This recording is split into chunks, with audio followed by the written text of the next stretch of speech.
Maman, mon bon seigneur, bienvenue sur ma vidéo, la famille. Assis-toi, prends les pop-corn. Mais avant tout, je voulais te parler de mon bon et jeune partenaire Car Vertical que vous connaissez très bien. Car Vertical, pour ceux qui ne connaissent pas, ça va générer des rapports d'historique sur votre voiture, savoir s'il a été volé par le passé, si elle a servi comme taxi, si c'était une loc, si elle a été endommagée, etc. Même si, comme vous le voyez à l'image, le compteur a déjà été trafiqué. Vous rentrez le petit code promo qui s'affiche, vous allez sur le premier lien dans ma description et le tour est joué. Bonne vidéo la famille. Bonjour. Bonjour. Sous cette chaleur monstrueuse. Le père et les fils. C'est ça. Bon bah bienvenue. C'est vous qui l'avez forcé du coup à venir. Ouais. Ouais. Mais c'est très bien que vous soyez venus. C'est très bien que tu l'aies forcé, enfin que vous l'ayez forcé, parce que regardez, chers amis, et tu as une bonne mémoire parce que moi je disais 2. Ça c'est la deuxième de la chaîne. La deuxième de la chaîne. Vous vous rendez compte en 5 ans. C'est pour vous dire à quel point la bagnole est rare. Et évidemment, on n'est pas sur la même version. Donc on est sur quoi, Loulou? Donc les questions techniques, c'est toi? Ouais, c'est okay. ça. Ouais. Donc du coup, c'est une Alpina D3S. D'accord. Donc il faut savoir que c'est sur base de 340D. Ok, d'accord. Avec donc 15 chevaux en plus et 30 newtons. Et tout ce qui est parti vraiment châssis était retravaillé. D'accord. Donc ça c'est le principe d'Alpina en fait. Voilà, si c'est ça. Tu vas avoir un peu d'intérieur, de l'extérieur, etc. Ouais, est-ce que tu peux m'expliquer ou expliquer aux gens qui ne savent pas ce que c'est Alpina, qu'est-ce que c'est s'il te plaît? Alors à l'époque, c'était dans les années 50 un préparateur qui fabriquait des kits de double carburateur pour des vieilles BMW, et en fait il s'est fait repérer par BMW. Oui. Donc en Bourg-Carré, ça fait, je crois. Et il a vite été reconnu, repéré par la presse, et en gros ce monsieur il a été vraiment félicité par les gens, etc. Ouais. Et ça a créé vraiment un mouvement de presse vers lui, et BMW en est venu à apposer la garantie sur ce modèle. Donc toutes les Alpinas sont garanties BM. Voilà, c'est ça. C'est ça. D'accord. Eh bien merci Loulou pour ce petit cours d'histoire. Ouais, voilà. Je n'en étais absolument pas. Non mais c'est très bien. Donc elle a une gueule absolument dingue. Donc du coup c'est quoi? C'est un mazout? C'est un mazout. D'accord. Et moi c'est ça qui m'a fait un peu kiffer. Ouais. C'est que en fait les gens s'attendent pas du tout à... Je m'y attendais pas non plus. À se faire accrocher par un mazout. On est sur quoi on est sur combien de chevaux? 355 donc pour 730 Nm. Donc 355 chevaux, ouais. 730 Nm. À titre d'exemple, un GLC 63S c'est 700 Nm. Oui. 500 chevaux. T'as le couple du diesel. Ouais, t'as le couple du diesel. Un couple qui est dispo très bas, 1700 tours. Donc avec des gros étriers. Putain, qu'est-ce qu'elles sont belles les jantes. C'est une vraie belle bagnole. 395 mm quand même là-dessus. Forgé d'origine. D'accord. Et c'est vrai qu'ils ont quand même soigné. C'est hyper soigné. Ouais. C'est hyper soigné. Donc ça c'est l'Instagram de la voiture. C'est ça. Donc n'hésitez pas, hein, la famille, si vous voulez aller checker un peu ça avec grand plaisir. Le cul est beau quand même. On est vraiment sur quelque chose, tu sais, c'est... Ah tu vois, c'est un vrai break, c'est un vrai break de con quoi. Sans vous offenser, cher monsieur. Qu'est-ce que vous aviez avant comme voiture? Discovery Sport. Ouais, donc comme on a dit, le jour et la nuit quoi. C'est la première voiture plaisir que j'achète. D'accord. Voilà. Et tout ce que vous me disiez que hors caméra, que tout ce que vous mettiez dans le Discovery, vous le mettez là-dedans. C'est exactement. Donc en termes de capacité de coffre, c'est bon. C'est la même chose. On peut voir le coffre d'ailleurs s'il vous plaît. C'est exactement la même chose. Donc au final, pas déçu? Ah non, du tout. Il y a eu des questionnements, des doutes ou direct? Non, ça? On l'a essayé, on a dit c'est celle-là direct. Ok, d'accord, très bien. Le plus petit, ok. Voilà. C'est vraiment... Donc ouais, c'est propre, c'est soigné. Non, il y a de la place. Il n'y a rien à dire quoi. Il y a de la place, il y a encore des places, des coffres en dessous et en dessous. Enfin, c'est propre et soigné. D'accord. Donc ça c'est très bien. Comment ça se passe dans ce genre de cas? Il y a une configuration à faire ou vous l'avez acheté? Comment vous l'avez fait? Non, là je l'ai vu comme ça, elle était telle quelle, je l'ai pris. D'accord. Chez BM du coup? Chez BM, si on peut les citer, je sais pas, chez Amplitude. Oui, bien sûr, vous citez qui vous voulez, oui. Voilà, parce que c'est vrai qu'ils ont été super. Franchement, c'est une concession. Moi, j'ai débarqué, on m'a pas pris d'eau comme on m'a déjà pris dans d'autres concessions. Par exemple, chez qui? Chez Mercedes. Ouais. Chez Mercedes, et je compare ça un peu au cuisiniste. Si on n'y va pas avec sa femme, personne ne vient vous voir. D'accord. Voilà, en gros. Ok. Vous vouliez acheter quoi comme Merco? Non, c'était, on avait été voir, je sais pas, on avait été voir des GLC, on avait été voir une classe E 63, pareil. D'accord. Mais voilà, sur des occasions. Parce que Celle-là était c'est une occasion et les voitures neuves, c'est fini. Ah non, mais ça sert à rien. C'est la première occasion que j'achète. Non, mais ça sert à rien d'acheter des voitures neuves. C'est la première occasion. Voilà, il faut pas. Au niveau du prix, on peut en parler?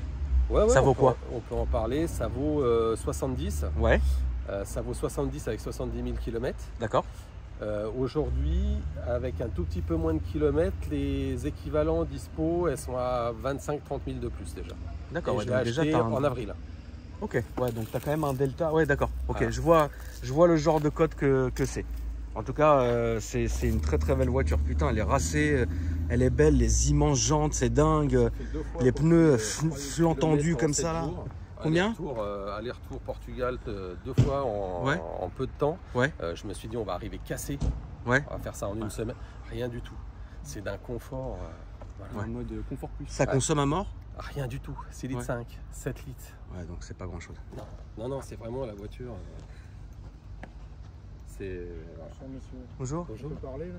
On peut parler, oui. Okay. Je vous vois régulièrement, enfin vous, je sais pas, des petits rassemblements de véhicules. Oui. Qu'est-ce que c'est exactement? En fait, moi je suis animateur d'une chaîne YouTube sur l'automobile. Ouais. Et les gens qui sont abonnés qui font partie de la communauté automobile viennent me présenter leurs autos comme monsieur vient me présenter sa voiture. Et moi je la filme et je la mets. Laquelle, celle-ci? Celle-ci. Et moi je la mets sur ma chaîne YouTube. Ok, super. Voilà. Et ça? Ça c'est la mienne. Ça c'est la vôtre? Ouais. Tenez. On échange? Ouais. On échange. Alors ça pour draguer c'est l'idéal, je vais vous dire. Non mais oui. Pour déménager des saloperies. Ah bah vous avez bien raison. Ouais.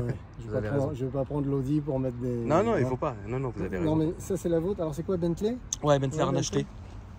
Rien acheté, ouais. Je vais vous embêter 2 minutes de plus. Dites-moi. Expliquez-moi la différence entre Bentley et Rolls.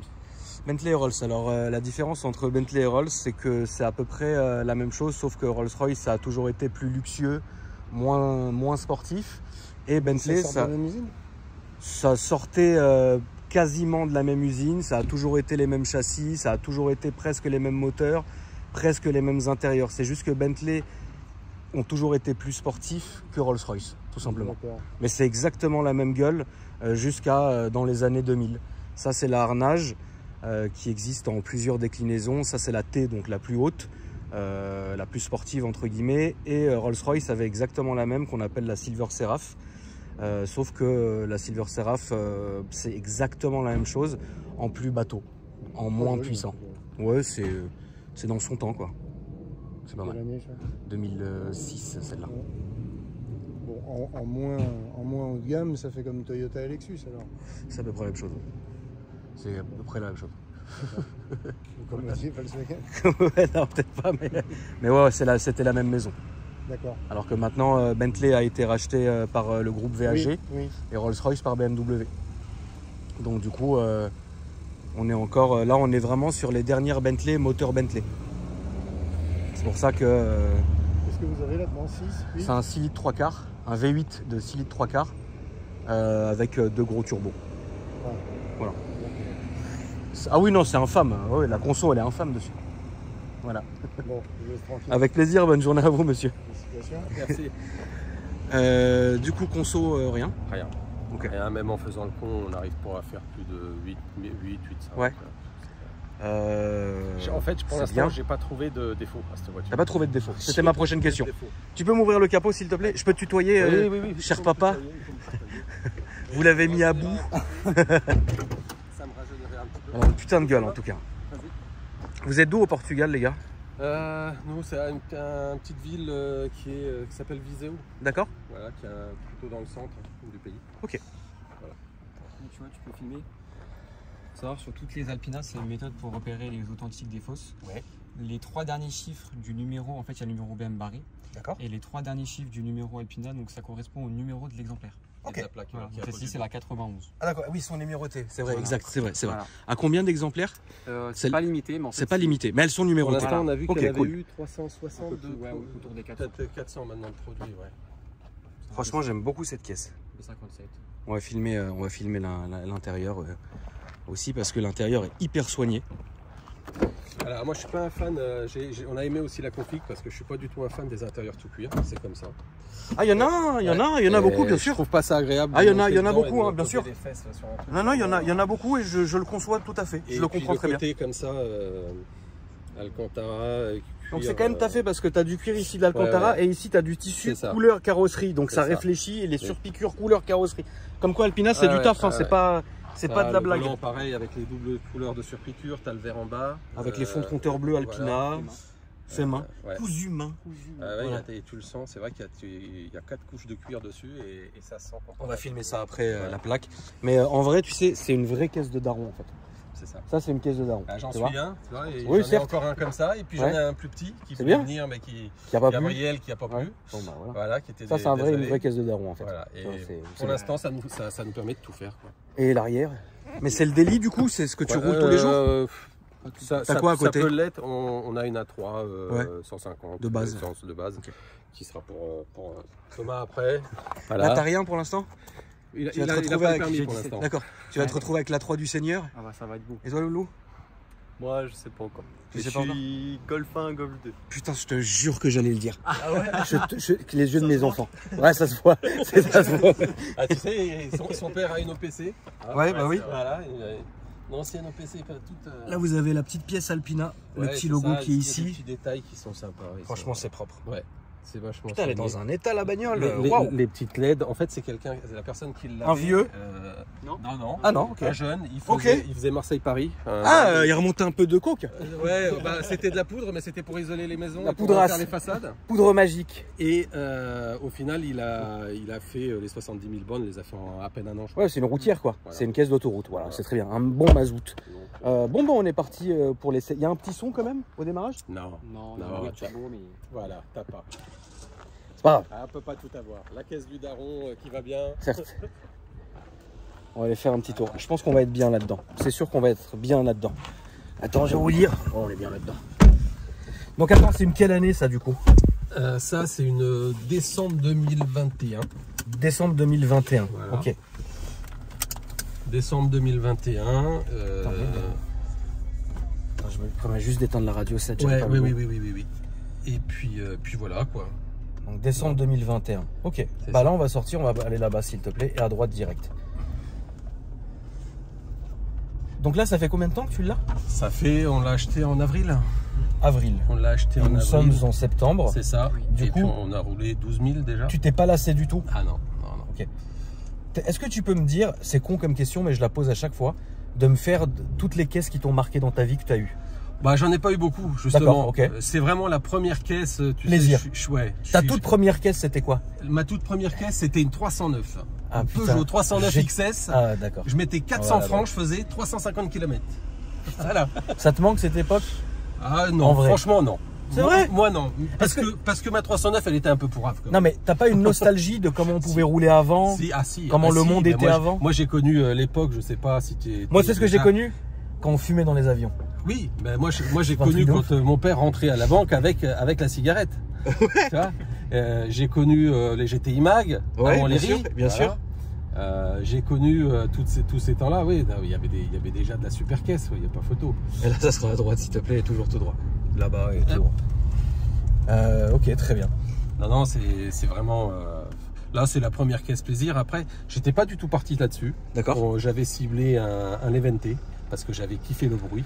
C'est pas mal. Le confort. Ouais, c'est une bonne voiture. Et puis au fur et à mesure, tout le monde me le déconseillait. Et puis je suis tombé là-dessus. Bah, ma mère a racheté un Levante à son avocat il y a 2 mois, au début de l'été. La bagnole est en Espagne. Dis-toi qu'elle est même pas allée la chercher.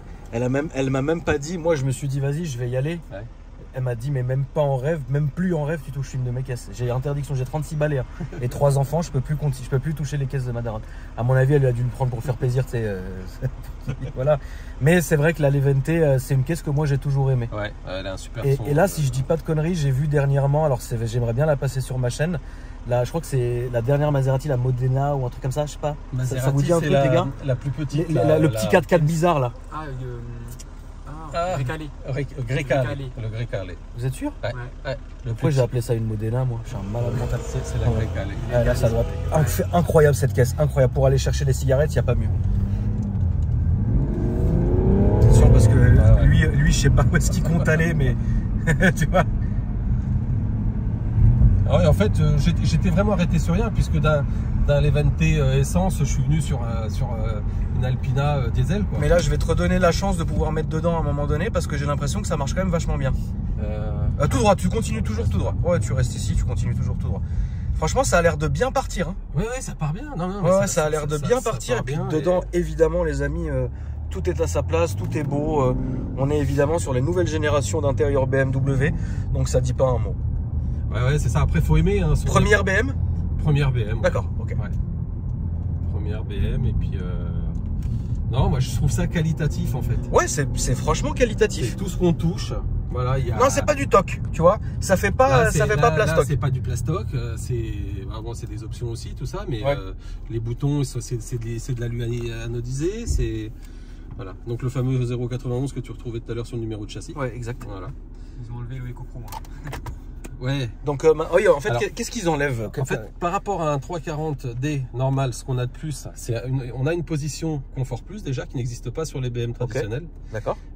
Et puis après, bon, il y a juste le mode sport plus qui va changer 2-3 babioles, la boîte, etc. Mais sinon, c'est sensiblement pareil. Puis je crois les éclairages, les surpiqûres. Ouais, il y a quand même il y a du changement, quoi. Ouais. Ouais, bien sûr. Et puis après, au niveau moteur, bon là, Thomas, tu pourrais plus en dire. Je sais plus ce qu'ils ont fait, mais ouais, c'est en fait ils ont changé des pièces vraiment internes au moteur. Tout ce qui est piston, etc. Ça a vraiment été retravaillé. Donc ils se cassent la tête à ouvrir et tout ça. C'est plus costaud, c'est plus forgé. Enfin, ils en sortent pas 50 à la semaine, quoi. Et il faut savoir aussi que, contrairement à ce qu'on peut penser, l'Alpina, c'est pas vraiment la performance, c'est surtout le confort avant tout. D'accord. Ouais. Voilà. Tu m'apprends quelque chose. C'est pas quelque chose comme ABT ou voilà, c'est vraiment complètement différent. Ok. Donc la philosophie du constructeur, c'est beaucoup plus le confort que la sportivité. En fait, c'est une voiture faite pour confort et vitesse. Confort et vitesse. Ouais, c'est ça. Okay.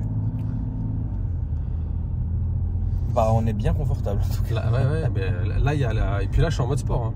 Là, t'es en mode Donc, sport. en mode confort, on sent rien du tout. Mais à mon avis, ça, c'est une vraie routière. En fait, quand t'es sur l'autoroute, ça y est, t'es lancé. Mais nous, la guerre, on a fait des vidéos sympas un petit peu en Espagne. En Allemagne, ouais. Ou en Espagne aussi. Voilà.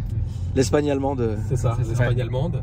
Et bah, à côté d'une R8 V10 et puis d'un C63, les 6 litres là, et ben c'est combien? C'est 2. Ouais, t'es pas ridicule, quoi. Et ben non, ça part pas beaucoup plus vite. Hein.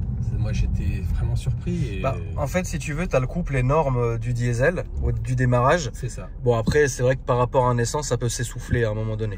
Ça, c'est le problème du diesel, entre guillemets. Mais voilà, c'est vrai que... Mais par contre, tu peux l'emmener à 300, quoi. Ah oui, tu peux. Oui, je pense que c'est le genre de diesel qui peut prendre les 300. Elle est débridée. Elle est débridée. Ok, d'accord. Parce qu'il faut pas oublier un truc, c'est que moi, en termes de sportivité et de dinguerie, j'ai toujours dans la tête l'Audi A7 Compétition, qui est un diesel de dingue. Et j'ai été outré. Là, on va sortir sur la droite, s'il te plaît, comme la Peugeot. J'ai été outré par la puissance de cette bagnole juste avec un stage 1. C'est infernal, comme diesel, c'est infernal ce truc. Moi, si je m'écoutais, mais on va se mettre sur la gauche. J'ai la raison qui l'emporte pour l'instant. Je chercherai à voir justement qu'est-ce que des boîtes comme Shiftech ou d'autres pourraient me faire là-dessus. Qu'est-ce qu'on pourrait encore aller pousser Je pense qu'une Carto, un stage 1, tu prends pas trop de risques. Enfin, tu prends quasi aucun risque. Maintenant, oui, c'est un diesel, donc c'est un excellent moteur, donc oui. Tu peux prendre un bon truc. J'ai le côté où j'ai la garantie constructeur, tu vois, encore pendant 5 ans, donc je suis quand même relativement... 5 ans encore 5 ans là-dessus. Ah ouais, putain, ils ont pas rigolé. Hein. Donc, 5 ans. Ouais, j'ai 5 ans, pièces et main d'œuvre. Bon, après, est-ce que tu t'en lasses pas de la puissance? Alors, non, pour l'instant, je m'en lasse pas, puisque c'est vraiment la première voiture que j'ai avec autant de puissance pour moi. Là, on va prendre à gauche, s'il te plaît. Donc, à gauche pour faire demi-tour, en fait, tout à l'heure. Voilà. Là, on partira par là-bas. On s'excuse, hein, c'est un peu l'heure de pointe, il y a du monde, etc. Donc j'essaie de faire en sorte qu'on ait des belles lignes droites pour mettre un petit coup. Mais c'est vrai que malheureusement, aujourd'hui, pour des raisons, on a dû filmer ici. Mais tu me disais, excuse-moi. Je sais plus ce que tu me disais que pour l'instant, tu t'es pas encore lassé. Non, je me suis pas lassé, ouais. D'accord. Ouais, je me suis pas lassé et puis pour l'instant, c'est toujours le plaisir quand je la prends. Même, il manquerait, c'est vrai, je pourrais me dire qu'il manque le côté bruit. Mais en même temps, je vois tellement de monde se plaindre. Moi, quand on la prend, on fait vraiment de la route. C'est-à-dire, j'ai ma femme qui est de Bordeaux, Patricia, Coco. Voilà. Et on va souvent à Bordeaux, on descend au Portugal en voiture, on fait ça encore comme le daron le faisait dans le temps. Et arrivé là, moi je me vois pas avec un V8 pendant 1500 bornes. Ah oui, non, je comprends tout à fait, bien sûr. Voilà, j'ai des membres de la famille qui l'ont fait et c'est ce qu'ils disent, c'est atroce. Oui. Atroce. Ouais, mais puis à un moment donné, je pense aussi que si t'es parti sur une voiture comme ça, c'est pour avoir... moi, je pense que ça, en fait, il faudrait juste un petit stage 1, histoire de l'emmener un peu plus, et c'est tout, tu vois. Pas besoin de toucher au bruit, pas besoin de toucher à tout ça, parce que, mine de rien, tu vas perdre du confort de conduite. Tu vois ce que je veux dire? C'est peut-être pas le but. Donc, du coup, moi, je pense que tu devrais rester comme c'est, mais simplement lui mettre un beau stage 1, tu vois. Un beau stage 1 qui marche bien. Après, est-ce que les gars, ils arriveraient à... Parce que est-ce que c'est pas déjà des boîtiers un petit peu différents par rapport à ceux de BMW? Non, ils y arrivent, ils y arrivent. Oui, bien sûr. Oh, ils y arrivent. Ça prendra peut-être un peu plus de temps s'ils n'ont jamais fait, mais je pense qu'ils ont déjà fait de l'Alpina, donc ils doivent avoir le mapper pour. C'est même pas le. Non, t'inquiète, ils y arriveraient. Mais ça serait intéressant de voir. Un peu où est-ce que ça pourrait sortir avec un simple entre guillemets, une simple carto, quoi. Tu vois. Mais après, oui. Il y a toujours cette histoire de garantie, il y a toujours tout ça, tu vois. Mais bon. Donc tu ne lui reproches rien? Pour l'instant, non. Non, même la conso, tout. Voilà. C'est dingue. Eh bah putain, ça marche bien. Tu sens que ça traque ta mort. Oh là là. Ah ouais, non, tu sens que ouais, il y a un sacré potentiel, quoi. La caisse, à mon avis, bien lâchée sur l'autoroute, tu vois. De nuit, quand tu passes par l'Espagne pour aller au Portugal, laisse tomber. Hein. tu prends la même en série 5, la D5. Ouais. C'est le break le plus rapide au monde en ce moment. De toute façon. Ah bon? Le B5, B5. Le B5, pardon. Le B5. C'est le 4 litres 4. Il marche à mort? Ça prend 3,30. Plus qu'un RS6 C8? D'origine. Ah ouais, d'origine, c'est le plus puissant au monde. En fait, il y a plus de couple que sur les M. D'accord. Ça serait une caisse à essayer vraiment. Ah bah oui, mais bon, après, tu sais, faut trouver l'Alpina, quoi. C'est déjà très rare. Si en 5 ans, on en a eu que deux Alpina, c'est déjà bien, tu vois. Mais c'est vrai que c'est vachement élégant. Et tu as toujours cette histoire de LED verte pour rappeler l'Alpina, voilà, justement. Il y a le côté vert et la nuit, ce que j'adore, ils ont gardé une partie qui a changé, c'est cette partie-là. D'accord. Orange, comme les anciennes BMW. Ouais, bien sûr. Voilà. Bah, je pense que c'est fait exprès. Je peux tout mettre à l'ancienne. Il y a ça, et puis il y a le petit côté du bouton, c'est tout con, mais ça, le petit bouton qu'on sortait dans le temps, qu'ils ont gardé aussi pour le côté un peu... Ouais, pour ce petit côté un peu nostalgique. C'est ça. Les gens regardent, hein. C'est une voiture qui est vachement regardée. Hein. Ouais, depuis tout à l'heure, les gens ils regardent quand même. Hein. C'est un gros break, les gens ça leur attire l'œil quand même. Hein. Tu vois, c'est pas discret. Ma femme, elle arrête pas dès qu'elle apprend, le soir, il ramène une photo, tiens, il y en a un, t'as encore mis. Tu vois. Ah ouais, d'accord, ok. Donc, ça marche bien quand même. Hein. Ça fait un 0 à 100 en 4 secondes 6. C'est très honorable. Ouais, c'est honorable pour un bon break de daron. On va se décaler sur la gauche, s'il te plaît. Franchement, j'ai été agréablement surpris par cette voiture parce qu'elle est belle, elle est épurée et t'es confortable. Mais regarde, ça te prend au cœur. Là, c'est à gauche, s'il te plaît. Ça te prend, quoi. Tu vois, tu sens qu'il y a quelque chose à faire. Moi j'aime bien et c'est surtout c'est super élégant. C'est super élégant. Alpina, ils ont toujours réussi à respecter ce truc d'être élégant. Tu vois. Moi j'aime bien. Franchement j'aime bien du tout. Je pense que je me lasserai plus vite du nouveau break en M3 que de celle-là. Par rapport à moi, mes habitudes, sûrement peut-être à tes habitudes, voilà. Et à ton âge peut-être aussi. Mais je l'adore, hein. Mais pour l'instant, on me dirait de les changer visuellement, simplement sans parler de motorisation, mais d'un point de vue esthétique extérieur, je ne les change pas. Esthétiquement, c'est vrai que... Voilà, après, bon, l'M3 Touring, ça reste un monstre. Oui. Mais c'est vrai que celle-ci... C'est pas taillé pareil. C'est différent. Il y a un truc qui est différent. En tout cas, franchement, merci d'être venu... Puis merci à vous, hein, les gars, hein, d'être venus aussi nous présenter cette pépite. Est-ce que tu peux nous rappeler l'Instagram de la voiture Alpina D3S. Alpina D3S, tout collé. Donc n'hésitez pas si vous avez n'importe quelle question. Et moi, tonton, j'aurais peut-être un petit truc à te demander. Est-ce que c'est possible d'avoir une petite dédicace pour un ami? Oui, attends, j'ai pas fini encore de filmer. Mais t'as le pied lourd. Non. Le pied lourd un peu. Non, j'essaie de pas l'avoir. Ouais. J'essaie de pas l'avoir. En tout cas, les amis, n'hésitez pas à me dire ce que vous en avez pensé. N'hésitez pas à vous abonner à la chaîne si le contenu vous a plu. et aussi de vous souhaiter la bonne journée, frère. Merci en tout cas. Merci.